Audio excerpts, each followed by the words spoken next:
Hello everyone, welcome to my another new mini blog.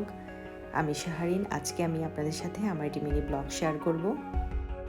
প্রথমেই আমি ঘুম থেকে উঠে ফ্রেশ হয়ে নিলাম, তারপর আমার চুলগুলোকে একটু আঁচড়ে নিচ্ছি, কারণ রাত্রে ঘুমানোর সময় চুলগুলো অনেক বেশি এলোমেলো হয়ে যায়।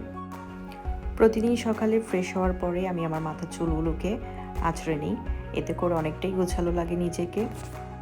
সকালবেলা নিজের জন্য নাস্তা তৈরি করতে এসেছি।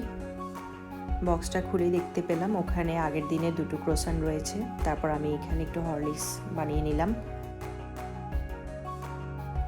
তারপর অনেকটা সময় পরে বিকেলবেলা একটু ঘুরতে বেরিয়েছি। এটা খুব বেশি দূরে নয়, আমার বাসার কাছেই।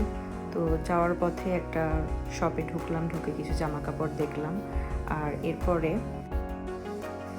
এসেছি একটা স্থানীয়, এটা একটা পার্কের মতোই, এখানে বাচ্চারা খেলাধুলা করছে সবাই। আর এখন পর্তুগালে একটা উৎসব চলছে, সেটা হচ্ছে পাসকোয়া বলে এটাকে। পাসকোয়া উপলক্ষে এখানে অনেক পার্কে এবং রাস্তার আশেপাশে অনেক বেশি সাজসজ্জার ব্যবস্থা করেছে তারা। হাঁটতে হাঁটতে আসলাম একটু নদীর পাড়ে। এখন প্রচণ্ড একটা হাওয়া দিচ্ছে। যেতে যেতে পথে একটা খুব সুন্দর ফুল গাছ পেলাম। অনেকটা সময় ঘোরাঘুরির পর তারপর এসেছি একটা আইসক্রিম শপে। পছন্দের একটা আইসক্রিম নিয়ে নিলাম। আইসক্রিমটা খেতে খেতে বাসায় চলে আসলাম। কেমন লাগলো আমার আজকের ব্লগ?